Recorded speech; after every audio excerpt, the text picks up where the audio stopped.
नमस्कार, मैं हूँ लीला। स्वागत है आपका हमारे चैनल में। आज मैं बात करूंगी वैशाख मास के अंतिम 5 दिनों के बारे में। देखिए दोस्तों, वैशाख मास समाप्त होने वाला है। ये महीना बहुत पवित्र और फलदायी माना जाता है। इस महीने में किए गए शुभ कार्य जैसे स्नान, दान, दीपदान, जप, तप, व्रत आदि का फल हमें अनेक गुण होकर मिलता है।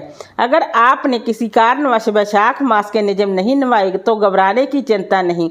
वैशाख मास के शुक्ल पक्ष के अंतिम 5 दिन इतने फलदायी हैं कि इन दिनों में किया गया धर्म कर्म पूरे महीने के पुण्य फलों को पूरे महीने के पुण्य के बराबर माना जाता है। इन 5 दिनों में स्नान दान करके पूरे वैशाख मास का पुण्य फल प्राप्त कर सकते हैं। वैशाख मास के अंतिम 5 दिन हैं 8 मई से शुरू होकर 12 मई को समाप्त होंगे। जिन लोगों ने पूरे वैशाख मास में स्नान दान व्रत नियम नहीं लिया वो इन 5 दिनों में स्नान दान व्रत नियम जरूर लें। वैशाख मास की अंतिम 5 तिथियां। वैशाख मास की अंतिम 5 तिथियां हैं एकादशी से पूर्णिमा तक। ग्रंथों में बताया गया है कि वैशाख महीने के शुक्ल पक्ष की एकादशी तिथि को समुद्र मंथन से अमृत प्रकट हुआ था। द्वादशी को भगवान श्री विष्णु ने उसकी रक्षा की थी। त्रयोदशी को भगवान ने देवताओं को अमृत पिलाया। इसके बाद चतुर्दशी को राक्षसों को मारा और पूर्णिमा के दिन सभी देवताओं को उनका साम्राज्य मिल गया।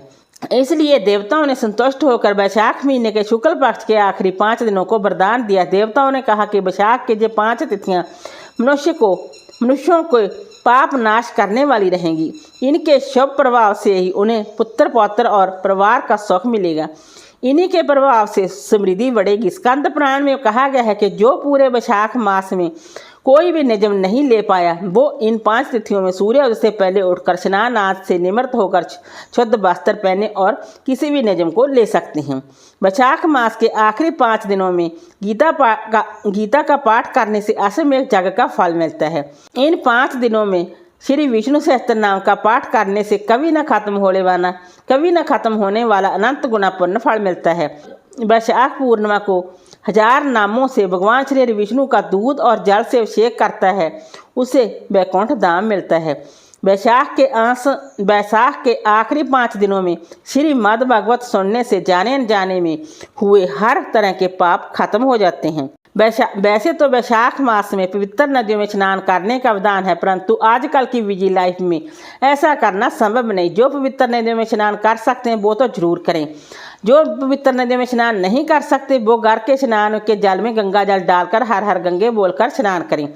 ऐसा करने से आपको घर बैठे उठाई गंगा स्नान जैसा फल मिलेगा। इस माह का प्रत्येक दिन किसी न किसी रूप में पूजा पाठ और जप तप के संदर्भ में बहुत ही शुभदायक होता है। इस माह में स्नान आदि से निवृत्त होकर सूर्यदेव को जल अर्पित करें, तुलसी मैया को जल अर्पित करें। इस माह में जो तुलसी के पौधे को लगाते हैं और नियमित रूप से सुबह और संध्या के समय पर तुलसी पूजन करते हैं, वैशाख मास में दीपदान करने की भी बहुत महत्ता होती है। इस दीपदान को जलाशयों के समीप, नदियों में एवं पेड़ पौधों के समक्ष किया जाता है। दीपदान को गंगा जमुना जैसी पवित्र नदियों पर भी किया जाता है। घरों पर भी, मुख्य दरवाजों पर भी दीपदान किया जाता है। तुलसी, पीपल, वड़ वृक्ष में भी दीपदान किया जाता है। दीपदान से जीवन के सभी अंधकार दूर होते हैं। जीवन में सकारात्मकता का प्रभाव बनता है। वीडियो अच्छा लगा हो तो लाइक कीजिए, शेयर कीजिए, सब्सक्राइब कीजिए। Thanks for watching this video.